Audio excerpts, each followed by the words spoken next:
on work if you ever get there. Beyond that, you need to break down fat. And that is when your body is starting to do that. But ultimately, what happens after 3 days is your body says, hey, I'm going to start breaking down protein as well. And I wouldn't do that often because I don't want to break down a lot of protein, but your body will start to turn over old proteins preferentially. And a little bit of that, that's why I do it maybe once a month, has been shown, at least in animals, to be not just healthy, but life extending.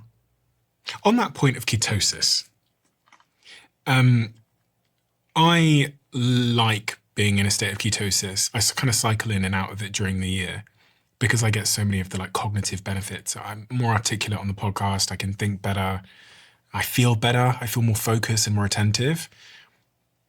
Is the keto diet a healthy diet in your view? What are the benefits of it? Is it something that you think is natural to be recommended? Well, I don't mind being controversial, but I do speak the truth. There's not a lot of evidence that long-term the ketogenic diet is healthy. Mm-hmm. It certainly doesn't correlate or associate with longevity. Short-term, okay, it does help people lose weight, no question.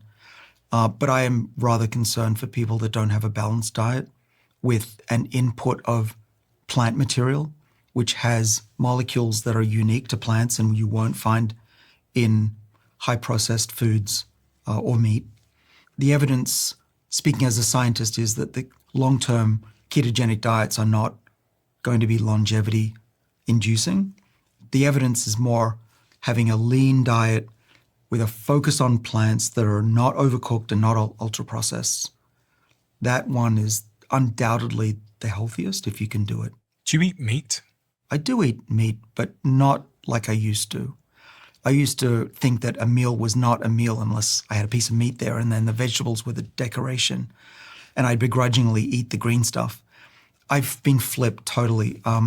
Serena, my partner, Serena Poon, is not just a nutritionist, but a longevity expert for the last 26 years.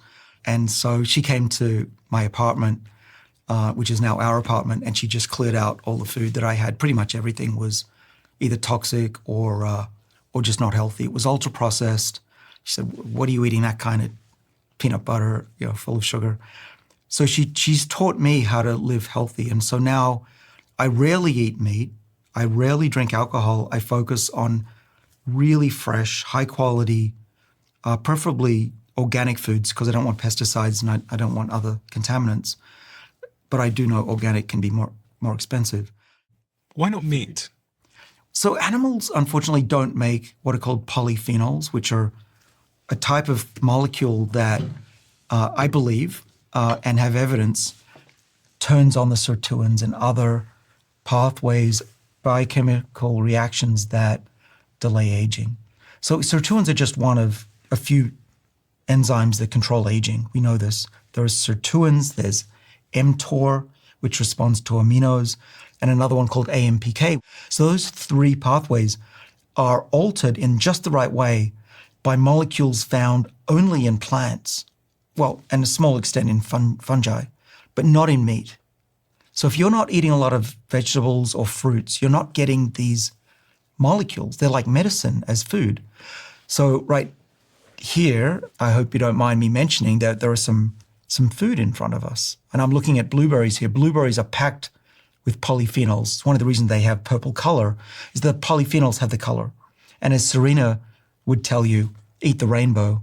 I call it xenohermesis, which is not as attractive. But xenohermesis is the same idea as eat the rainbow, that by eating plants that have a lot of these molecules that are often produced by stressed plants, we get the benefits. Stressed plants. So plants will be stressed just like we are. If you don't give them enough water, food, too much sunlight, not enough sunlight, in their defense, they make polyphenols. There's a whole bunch of them: resveratrol, fisetin, quercetin. There's hundreds. This one has anthocyanidins. That's the color. These activate these adversity responses in our cells. The sirtuins will get activated by molecules in this blueberry. So if I eat this blueberry, those conductors that conduct some of the aging process you talked about, making sure my cells don't have an identity crisis, fixing the the negative stress that's going on in my cells, they will be benefited by me eating this blueberry? Yeah, it's like a free hack, right? You can eat something that's yummy, but you're also getting the benefits by mimicking fasting and exercise.